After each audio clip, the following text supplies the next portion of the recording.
called Sychar, near the plot of ground that Jacob had given to his son Joseph. Jacob's well was there, and Jesus, tired out by his journey, was sitting by the well. It was about noon. A Samaritan woman came to draw water, and Jesus said to her, "Give me a drink," for his disciples had gone to the city to buy food. The Samaritan woman said to him, "How is it that you, a Jew, ask a drink of me, a woman of Samaria?" The Jews do not share things in common with Samaritans.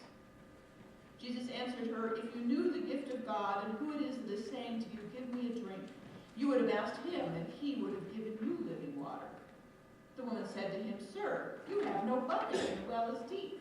Where do you get that living water? Are you greater than our ancestor Jacob, who gave us this well, and with his sons and his flocks drank from it?" Jesus said to her, "Everyone who drinks of this water will be thirsty again. But those who drink of the water that I will give them will never be thirsty. The water that I will give them become in them a spring of water, gushing up to eternal life."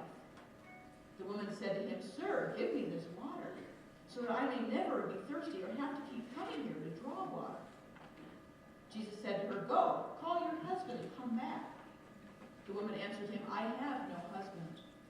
Jesus said to her, "You are right in saying, 'I have no husband,' for you have had 5 husbands, and the one you have now is not your husband.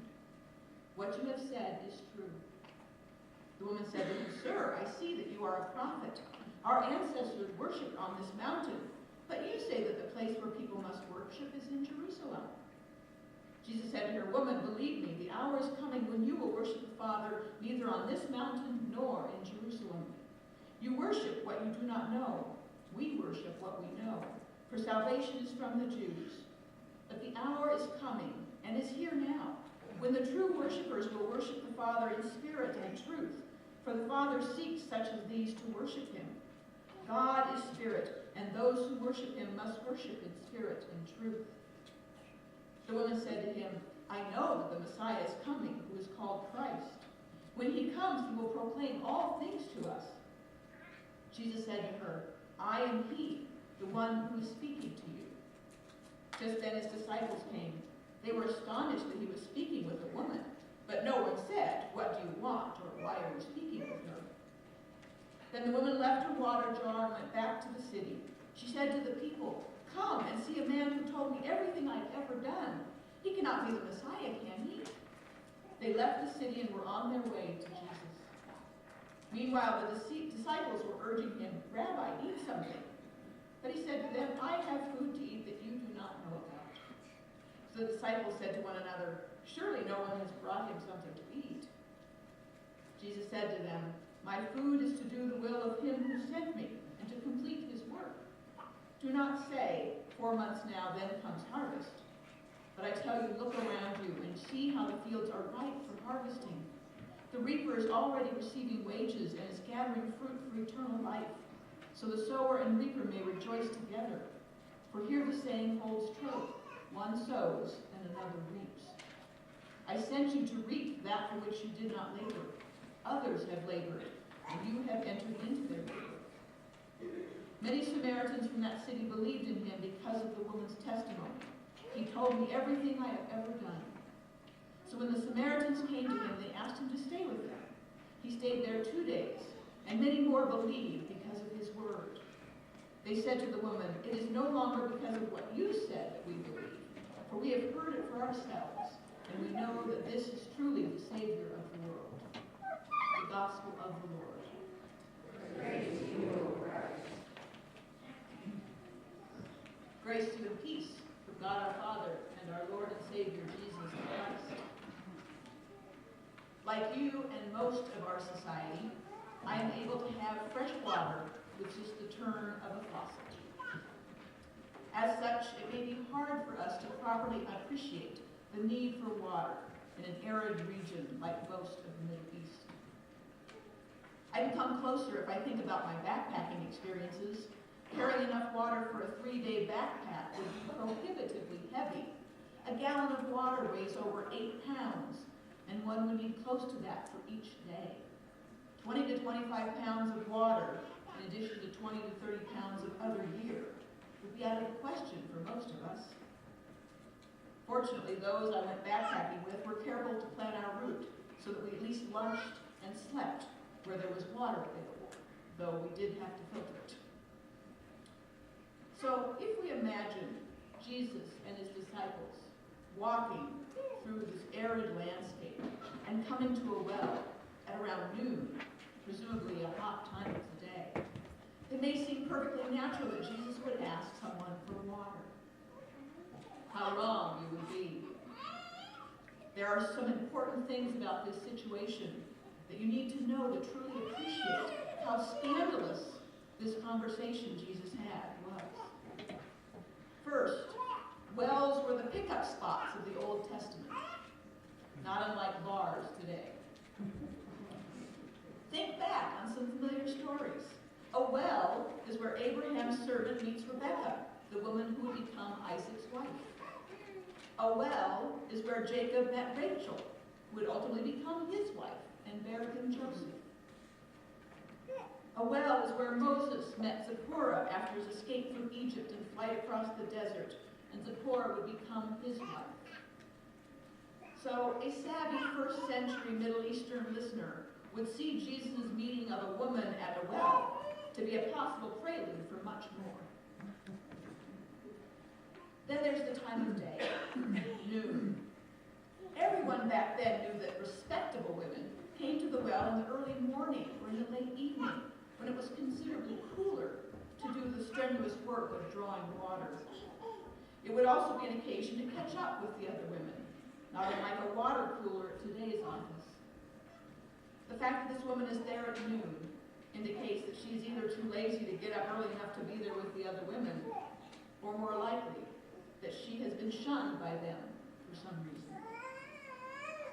Third, there's the fact that she is a Samaritan, a group that has long been at odds with the Jews. Samaritans were the result of mixed marriages between Jews left behind in exile and others who occupied that area. This intermarriage was abhorred by the Jews, who had remained pure during their exile.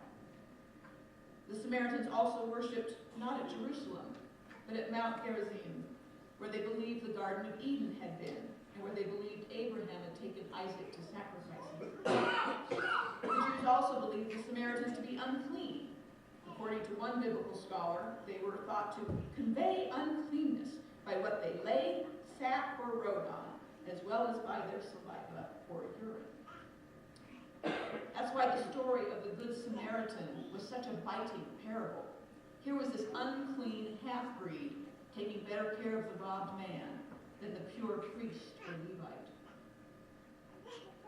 If it is surprising that a Jew would ask hospitality of a Samaritan, it is even more surprising that a man would ask hospitality of a woman. It was not considered proper for a man, especially a rabbi or such as Jesus, to initiate public conversation with a woman, any woman. The fact that she is Samaritan and probably of questionable morals only adds to the shocking nature of this conversation. It's no wonder the disciples were astonished when they returned. I hope you now have a better sense of how this scene would have been understood by those in Jesus' time and culture. Not that this is either the first or last time that Jesus will socialize with those whom society rejects. And yet it is this reject that becomes one of Jesus' greatest witnesses. Once she becomes aware of who Jesus is, possibly, probably the Messiah, she immediately runs to tell the entire town. She tells them, "Come and see a man who has told me everything I have ever done. He cannot be the Messiah, can he?" And the people respond, even to this woman who was probably outcast among her own people. Richard Donovan describes how this woman was such an effective witness. The woman is far from the ideal candidate to be an evangelist. Not only is her character questionable, but also her understanding is far from complete. Nevertheless, she bears the incomplete word that she has received, and it is enough. The woman sticks to what she knows from personal experience. She tells the people what Jesus has done for her. Personal testimony is powerful, inspiring others to join. While telling her story, the woman lifts up Jesus. Personal testimony can be suspect if it is used to manipulate emotions rather than reveal Christ. But rather than rejecting all such testimony, we should consider the focus. Legitimate testimony glorifies Jesus rather than the person giving the testimony. While her testimony is focused on Jesus, her marginal status is transformed because of her deep commitment as a disciple to Jesus. The townspeople listen and respond to her. She, who had been an embarrassment and barely visible, performs an important ministry to the whole community. This gospel lesson tells us that no matter who you are, no matter how insignificant or ill-equipped you may feel, no matter how young or old you are, you have a story to tell. To one another and to the rest of the world. No one has your story, and no one can tell it but you. May you and the world both be blessed by that